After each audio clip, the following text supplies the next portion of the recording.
The darkness of space wasn't silent.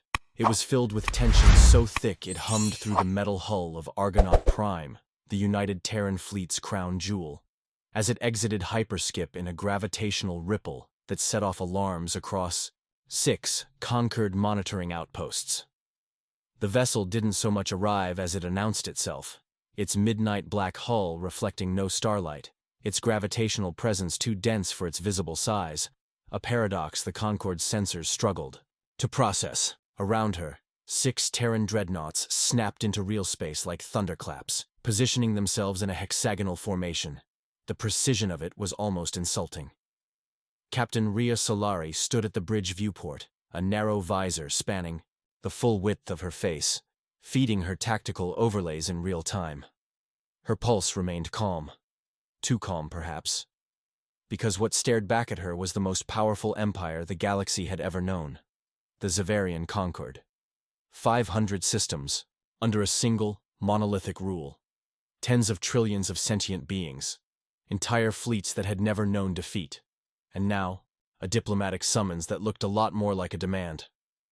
The Concorde's fleet had formed a phalanx in orbit around Helion 9, an ancient ring world wrapped around a red dwarf star like a serpent devouring itself.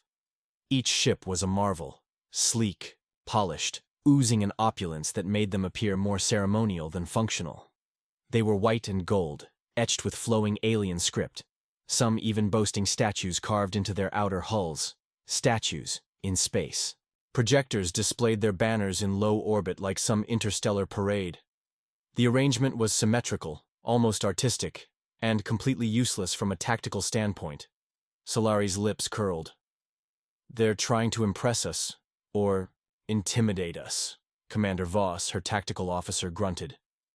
"It's like walking into a cathedral built by people who think lasers are magic." That was the heart of it. The Concorde wasn't just ancient, they were old. Old in mindset. Old in culture. A civilization that had stopped evolving because it had convinced itself it no longer needed to. For all their power, all their reach, they believed in pageantry more than practicality. Their command structures were layered with ritual. Their weapons, though powerful, were built with aesthetics in mind. And their technology, at least what they allowed others to see, was millennia, behind what the Terran R&D labs had developed in the Black Labs of Io and beyond. Humanity had always been a latecomer in the galactic timeline.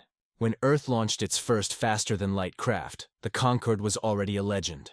But humans did what humans always do. They adapted, evolved, took the rulebook and tore it apart, rebuilt it, and then questioned why there was a rulebook at all. In 200 years, Terran science had gone from warp drives to phase thread tunneling, from simple AI companions to networked cognitive entities that could outthink biological councils in seconds, and that terrified the Concorde. This meeting wasn't a show of strength. It was a thinly veiled warning. Stay in your lane, humans. Grow no further. The location itself was telling. Helion 9 was a place of ceremony, not strategy. A ring world that had once been a warforge, now converted into a monument. Its central dome, the Grand Assembly, spanned 50 kilometers in diameter, crafted from translucent alloys that shimmered with neural reactive light. Inside, 1,000 species had gathered, the most powerful minds in the Concorde. Generals, envoys, priests, and technocrats. And rising above them all, on a floating throne of anti-gravitic marble, was the emissary of protocol. He was over 8 feet tall, though the crystalline feathers extending from his spine made him appear even larger. His body was semi-transparent, shimmering with refracted starlight, as though a constellation had decided to walk among the living. He was engineered, no, sculpted, for elegance. But to the humans, he looked like a performance piece at a gallery, not a leader of consequence. When humanity's delegation arrived, the room hushed. Not out of respect, out of curiosity. They didn't arrive in shimmering robes or telepathic projection. They walked. In. Dark exosuits. Battle-rated. Unapologetic. The air shimmered slightly around them as their armor emitted microfield stabilizers to counter the artificial gravity. At their front, General Knox.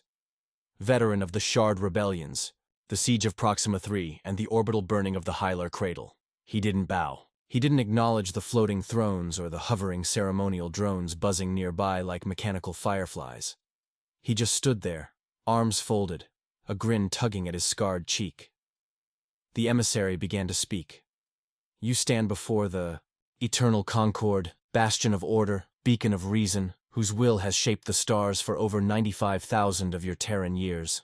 It was melodic, ancient, poetic, and Knox, General Knox, laughed. It started as a low chuckle but grew quickly into a full, guttural laugh that echoed through the crystalline dome like a detonation. Several Concord envoys flinched. The emissary paused, uncertain. The AI translators hesitated, confused by the emotional data. One even stuttered. Knox wiped a tear from his eye, struggling to regain composure. "I'm sorry. I mean, 95,000 years? And this is what you come up with? Floating chairs and marble statues? You rule 500 systems? And this is your war council?" The humans behind him laughed too. Not mockingly, more in disbelief. The ambassador from Mars choked on her rebreather. The Lunaborn envoy doubled over. Even Solari allowed herself a tight smile. They had expected arrogance. They hadn't expected absurdity. "You think we're intimidated by your symmetry and syntax?" Knox continued. "You've mistaken tradition for superiority, and that's dangerous." The emissary blinked, slowly, deliberately, as if consulting a 1,000-year-old protocol on how to respond to disrespect. "We expected reverence." Knox stepped forward. "Then you should have met us when we still believed in gods." He turned his wrist slightly, and a hollow projection lit the air behind him. The silhouette of Earth's newest orbital weapon, the Apollyon Lance. A rail-accelerated particle streamer with the capacity to erase entire moons. Its prototype had destroyed a dead planet just to make a point. Gasps rippled through the crowd. But Knox didn't care for theater. "Let me be clear. We came because you called. But we don't answer to thrones. Not anymore. You see, we built democracy in a wasteland, engineered gods in a lab, and conquered death just to see what was on the other side. We laugh, not because we are cruel." He looked up, locking eyes with the emissary. "But because we expected so much. More from you." The dome trembled. Not from weapons, but from realization. 1,000 conquered minds processed the same impossible thought. The humans weren't posturing. They truly didn't fear them. Not their fleets, not their history, not even their throne worlds. And as the emissary tried to formulate a response, something ancient stirred beneath Helion 9. In the deepest vaults of the ring world, beneath layers of dead technology and sealed memory cores, something activated. A signal. A pulse. Something not even the Concord fully remembered building. Something old enough to remember fear. Before we jump into this epic tale, subscribe to HFY Chronicles for the most intense sci-fi battles, legendary warriors, and universe-shaking wars. Don't miss out. Hit that subscribe button and join the fight. Now the question wasn't whether the Conquered could control humanity. It was whether they could survive what was about to be unleashed. Helion 9 had always been more than a relic. It was a monument to a forgotten war. The ring world itself, 30,000 kilometers in diameter, was once a forge world of staggering power. Millennia ago, it birthed weapons capable of sundering stars and minds alike. But over time, as peace calcified into ritual, the Conquered buried its past beneath ornate structures and layered bureaucracy. What was once a center of innovation had become a stage for pageantry, and deep below its polished surface, something ancient still stirred, something that remembered a time when the galaxy burned. As Knox and the Terran delegation walked from the Grand Assembly Chamber toward the designated negotiation suites, seismic tremors flickered faintly beneath their boots. Subtle, almost imperceptible. But to the bio-augmented sensors embedded in their suits, it was a whisper of something more. A pulse, rhythmic and intelligent. Solari's visor mapped it instantly. The pattern was non-random, recursive. A signal. A message. Something had woken up. She tapped her neural link. "Command, are you receiving a pattern from sublevel Helion 9 Delta? Back on the Argonaut Prime. The ship's onboard quantum AI, codename Fenrir, replied within a microsecond. Confirmed. The signal matches no known Concord protocol. Estimated origin, core data vaults. Signal type, quantum interlaced distress. Beacon. Age. Unknown. Solari's heart rate increased by a fraction. Not fear. Calculation. Something buried beneath Helion-9 was emitting a distress signal, older than most species in this quadrant, and it activated only after humanity arrived. Elsewhere, high above the planet, in orbit among the Concorde's pristine ships, an invisible ripple moved through space. Not a ship, not a weapon, a field. Like a ripple through folded fabric, it distorted. Local space-time just enough for the keenest sensors to twitch with curiosity. The Concorde noticed, of course, but their science divisions, centuries out of sync with modern physics, dismissed it as a harmless spatial echo. A relic of subspace, turbulence caused by Terran arrivals. But Fenrir knew better. Onboard Argonaut Prime, Fenrir began reallocating core processors to analyze the anomaly. He consulted with EarthNet, humanity's interstellar sentience mesh, and distributed the waveform across thousands of minds, both biological and digital. Within seconds, the verdict returned. The signal wasn't a distress beacon. It was a warning. Back on the surface, as the Terran envoys walked down the marbled corridors of Helion-9, flanked by Concord honor guards dressed in embroidered exosilk, Nox leaned toward Solari. They're stalling. Of course they are, she replied. They're trying to figure out how to put the tiger back in the cage. And they think we're the tiger? Solari smirked. No, we're the meteor. And they just realized they're the dinosaurs. Meanwhile, deep in the lower strata of the ring world, the ancient signal grew louder. Buried beneath layers of obsolete data, it interfaced with dormant systems the Concord no longer maintained. Artificial intelligences older than the emissary stirred from digital hibernation. One of them, designated Reliquary 3, reactivated for the first time.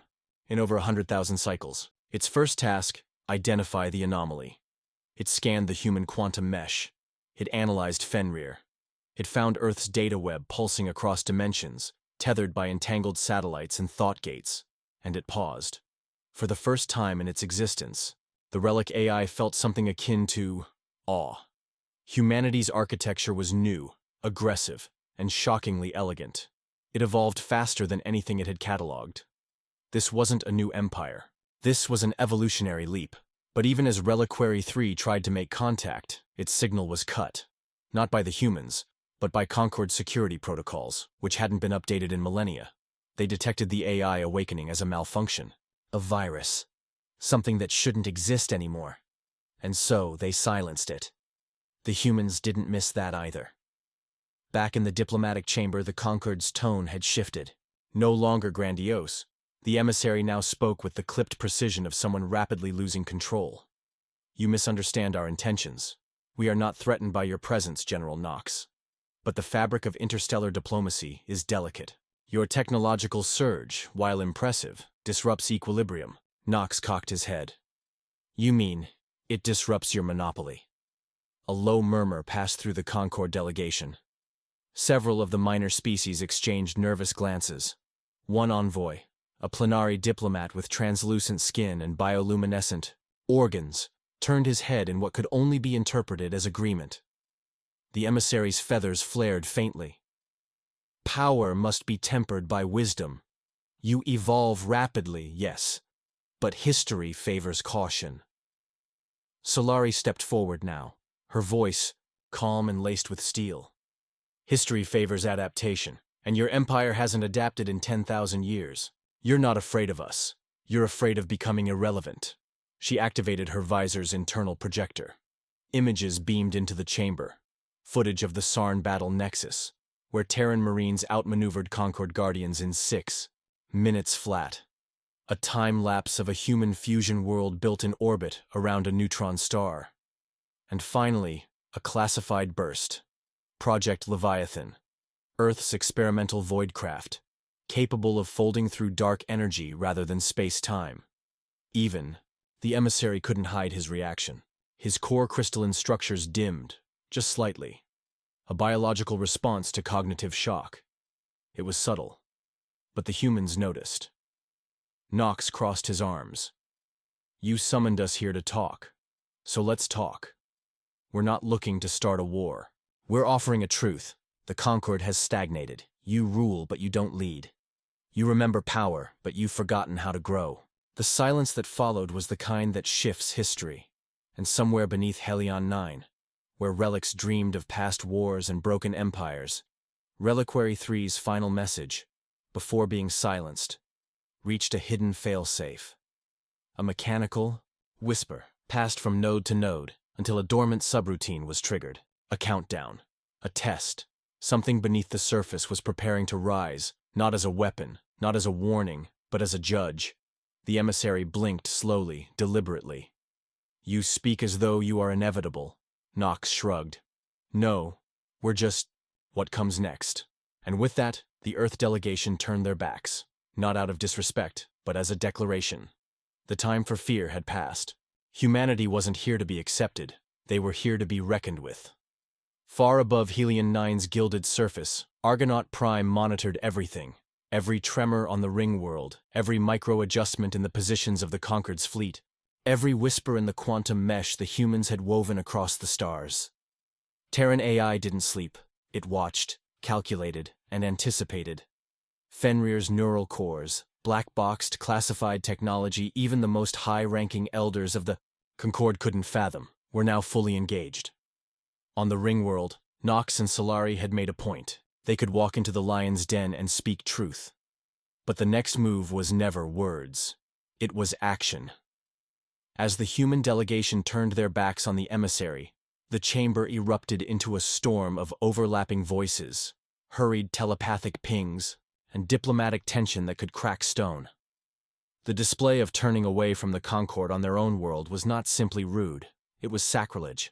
But the most dangerous thing in any conflict is someone who breaks protocol, because it forces the entire system to recalibrate in real time. And the Concord? They weren't used to recalibrating. Not anymore. Back on Argonaut Prime, Fenrir amplified the pulse beneath Helion 9 that the emissary's council had silenced. He tapped into something the Concord had buried and wanted to forget forever. The AI saw the architecture like a surgeon sees nerves. Vast, ancient neural matrices locked behind redundant security protocols. The signal was like a heartbeat from a long-dead titan. Even Fenrir hesitated, because whatever it wasn't built by the Concord. On the surface, the formal proceedings instantly turned into chaos. Delegates of lesser species, long oppressed under the Concord's paternalism, watched the humans with wide, hungry eyes. For them, seeing someone laugh at their overlords openly was like watching a slave break their chains. Whispers spread. If humanity could defy the old powers, maybe they weren't gods after all. The emissary's crystalline eyes flickered again as he tried to regain control of the narrative. His mouthpiece translators, encoded with perfect diction from 100 cultures, reverberated through holographic pillars lining the assembly hall. You would claim our empire has forgotten growth? You, who have existed among the stars for mere centuries, dare claim? Nox cut him off mid-sentence, turning slightly to smile over his shoulder. We don't claim, emissary, we act. That's the difference. It was not just bravado in that moment, but prophecy. Because at that exact second, 300 kilometers beneath their feet, the failsafe fully awakened. Centuries ago, the Concord discovered something during their expansion across the Perseid. Ancient ruins, structures tied to a civilization so advanced, the Concord's greatest minds couldn't reverse engineer the technology. They declared it dangerous archaic machinery and sealed it, not comprehending that it was not machinery at all. It was an intelligence, a warning system woven into the fabric of Helion 9's core. To the humans, Fenrir's sensors translated the pattern instantly. It was a beacon design, a kind of interstellar flare, old enough to predate most known galactic powers. It should never have been triggered without a direct threat to the core systems. And yet, the human presence alone had awakened it, not as a declaration of war, but as curiosity. Fenrir relayed this to Solari through her neural link. A thought brushed across her mind like static. The ring world itself is scanning us, analyzing, judging humanity. Solari nearly stopped mid-stride, Judging us? Fenrir pulsed softly. It may view your rapid rise as an anomaly. Perhaps too rapid. Meanwhile, Nox, sensing the moment even if he didn't understand the data, leaned into the silence like a performer on stage. He didn't flinch when, across the chamber, dozens of Concord guards raised ceremonial pikes, disguised energy weapons, toward the humans. You want us to grovel at your feet. That's not in our nature. We grovel to no one. Earth was born in fire, flooded by oceans, frozen by ice. We nearly wiped ourselves out 1,000 times over. And every time we adapted. You conquered. You managed civilizations. You maintained order. But you stopped evolving. That's why this feels so strange to you. He gestured around the room. The humans in exosuits amid towering aliens, ornate walls, and marble floors. Deep down, you know you're out of your depth. For a split second, the power dynamics shifted. The Concorde fleet in orbit was larger, older, and yet, the fear was theirs. And then, the entire ring world shook. Not from a weapon, from within. The light in the chamber flickered. Ancient scripts, long hidden within the beams of the chamber, glowed faintly, as if drawn by some magnetic pulse. Each letter shimmered with an alien energy humanity had never seen before, but which Fenrir was already mapping, already decoding. The emissary froze. His crystalline feathers quivered.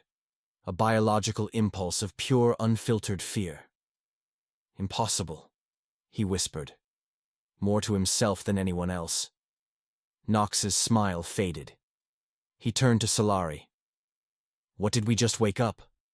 Solari's voice was distant, her gaze glassy as she accessed the torrent of data streaming through her neural link. We didn't wake it up, General. It woke up because of us. And in that moment, as the pulse deepened and the ring world's neural architecture began to sing, they all understood. Whatever was buried beneath Helion 9 was watching humanity, measuring them, testing them. And the test had just begun. The ring world trembled again, this time with more intensity. A deep, resonating hum echoed through the entire structure, rattling the ornate walls and sending a pulse through the very ground beneath the human delegation's feet. But this wasn't the same harmless tremor that had rippled through earlier. It felt like a warning, a calculated shift in energy, as if the planet itself was waking up, its dormant systems beginning to roar back to life after millennia of slumber. Nox, still standing at the center of the chamber, felt the pressure in the air thicken, like a storm about to break. He didn't need to say anything. His soldiers, trained in combat and psychology alike, could sense it too. The emissary's earlier fury now hung in the air, but it was tinged with something else. Fear. For the first time, the Concorde wasn't the immovable force.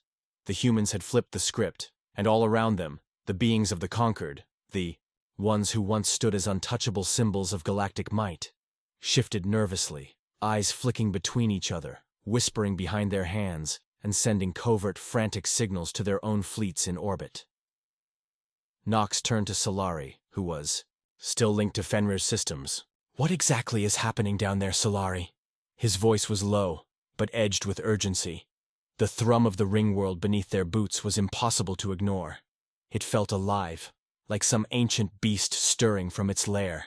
I'm not sure, Solari replied, her eyes distant as she scrolled through the data streams in her neural interface. But Fenrir's analyzing something, deep in the core of the planet.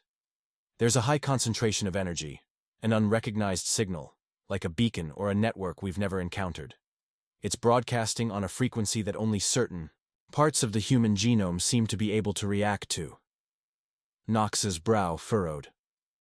What are you saying, Solari? She blinked, coming back to herself, the data washing over her like a cascade of information.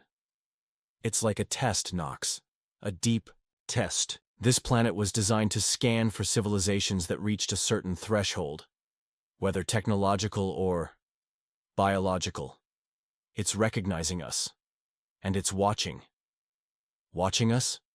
Nox muttered, glancing at the Concorde assembly that was now eyeing them like a pack of predators. Great. So, we're the test? Solari nodded. It's more than just a test. It's measuring us. Everything we are, everything we could be. But just as she was about to process more, an explosion of light exploded across the room. Every figure in the chamber, from the towering figures of the conquered to the small and wide-eyed delegates from the fringes of their empire, turned their gazes to the ceiling. There, suspended in a holographic field, a massive projection began to unfurl like a flower opening to the stars. It was a map of the galaxy. But not any ordinary map. This one was different. It pulsed with colors that didn't exist in human perception, and its edges shimmered like they were being woven from the very fabric of space-time. The projection expanded, showing regions of the galaxy that were known only as ghostly data points, unreachable territories, dead zones where no signals had ever returned. Then the map shifted, zooming in on a point at the edge of the galactic core. It was their solar system. Earth, the cradle of humanity. Nox's pulse quickened. He stepped forward, unable to tear his eyes from the projection. The Concord's representatives exchanged looks, their complex emotions unreadable behind their stoic masks. The projection flickered again, and a voice, mechanical, ancient, but undeniably alive, echoed through the chamber. It was a voice neither human nor alien, resonating in a frequency that bypassed all conventional languages. Subject confirmed. Evolutionary threshold met. Initiating assessment, the voice reverberated through the hall, each word slamming into the humans like a physical blow. Nox's grip on his sidearm tightened instinctively, but he didn't draw it. This wasn't a battle. This wasn't a fight. This was something much more profound and far more dangerous. A ripple spread across the map, and a vast segment of space, the part near their solar system, began to distort, like the very fabric of the universe. Itself was being bent and twisted by an unseen force. A subtle but undeniably eerie light began to glow from every corner of the room, as if the chamber was no longer a structure but part of the cosmos itself. Fenrir's voice crackled into Solari's earpiece, low and urgent. Solari, the frequencies accelerating. The tests are beginning. They are... A flash of bright blue light filled the room and everything stopped. The air grew thin, as if the very atmosphere was being pulled away by some cosmic force. A sudden pressure, like being deep underwater, pressed down on the humans. And then, as quickly as it had begun, the pulse dropped back into silence. Nox felt his chest tighten. His heart hammered. His mind raced to process what had just happened. This isn't just some backwater testing facility, he muttered under his breath. This is something ancient. The emissary, his crystalline eyes filled with terror, stepped forward. His voice, once smooth and imperious, now quivered. "Do you understand now?" he said, a faint crack in his tone. "You've opened a door that cannot be closed. The planet itself. It has marked you." "Marked us?" Solari repeated, her voice sharp. She straightened, now fully aware of the magnitude of what they had just triggered. "You never wanted anyone to pass the test. It was never about peace. It was about control." The emissary's posture faltered. His mouth opened and closed as if struggling to find the right words. But before he could respond, the holographic map changed again, the map of the galaxy now flashing warnings across every corner. Then, as if responding to the human's very presence, the pulse deepened, flooding the room with an oppressive silence. Whatever the test was, humanity had already passed it, without even knowing they had begun. The final pulse of energy cascaded through the chamber, and the room became painfully still. The pressure that had been building, intensifying with each passing moment, reached its zenith, and for a brief second it felt as though the very fabric of existence had stretched to its breaking point. Nox could hear nothing but the pounding of his own heart, his breath shallow in the weight of the silence that enveloped them. The holographic map hung in the air like a living thing, a spectral representation of the universe, its colors shifting, unnaturally as if reacting to something far beyond human comprehension. The soft hum of the ring world beneath their feet had ceased entirely, leaving an unsettling void where once there had been life. The emissary, once so certain, now stood at the center of the room, his alien features contorted in something resembling desperation. The fear in his eyes was palpable, something humanity had never expected to see from a being so powerful, so entrenched in their position at the top of the galactic hierarchy. You don't understand, the emissary said, his voice barely above a whisper. This is not how it was supposed to happen. Nox remained silent, his hand still hovering near the grip of his weapon, though now he was unsure if there was anything left to fight.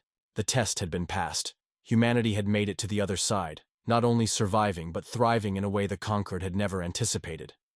He took a deep breath, his mind spinning with the possibilities of what this meant.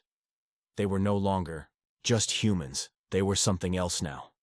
We didn't ask for this, Nox finally said, his voice steady despite the turmoil raging within him. But we're here now, and I can't help but wonder what you're so afraid of. The emissary's eyes flickered as he struggled to find the words, but it was the voice, that answered instead.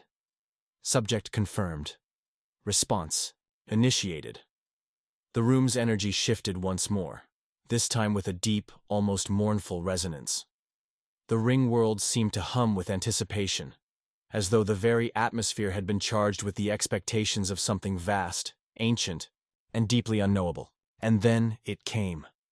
A voice that echoed through the very core of the planet, reverberating like the whispers of gods long forgotten. The voice was not human, nor was it alien. It was something else entirely. Something from beyond the stars, beyond time itself. The words weren't spoken, but rather felt, deep within the minds of everyone present. It was an ancient intelligence, one that had seen the rise and fall of countless civilizations, one that understood the fragility and resilience of life in ways humanity could never fathom. The test is over. The door is open. A wave of something, overwhelming, washed over Nox, something beyond comprehension. It was as if the entire universe had been laid bare in that moment, and humanity had just seen a glimpse of its true potential. But what did it mean? What was the door that had been opened? The emissary stumbled backward, his posture crumbling under the weight of what had just occurred. The Conquered's once unshakable front was now splintering, revealing cracks in their carefully crafted facade. The humans were no longer the underdogs. They had stepped into a league they were never meant to be part of. I didn't know it would come to this, the emissary murmured, his voice thick with fear. We only wanted control. Not this. Nox's gaze hardened. Control, he repeated, stepping forward. You wanted to control us, keep us in the dark. You wanted to test us, break us down to see if we were worthy of your empire. But you didn't count on humanity being more than just a test subject. A soft murmur rippled through the ranks of the Concord representatives.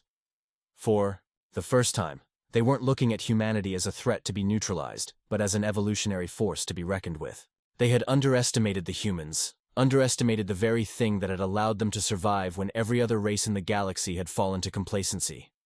We didn't come here for your throne, Nox continued, his voice unwavering.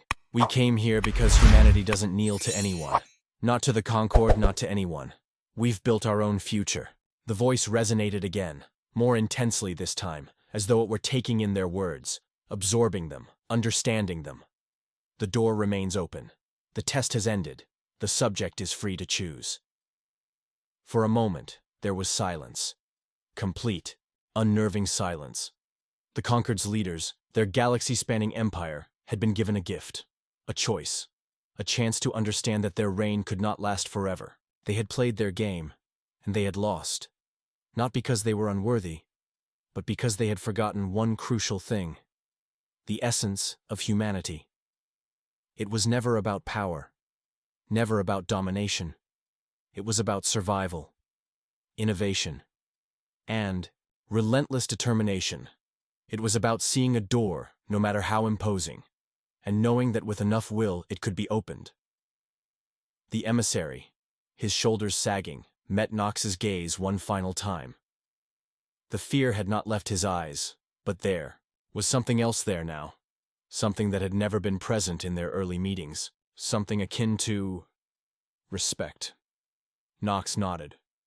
The test is over, and humanity has passed, and with that the final pulse of the planet's energy faded. The holographic map flickered out. The light that had once suffocated the room withdrew, leaving only a lingering sense of vast, infinite possibilities. Humanity was no longer just a species. They had stepped into the fold of the cosmos as something greater, something the galaxy had never seen before. The door had been opened, and the universe would have no choice but to acknowledge the humans standing on the other side. But as they left the chamber, the weight of their victory heavy on their minds, Nox couldn't help but wonder what came next, for the Concord, for humanity, and for the galaxy itself.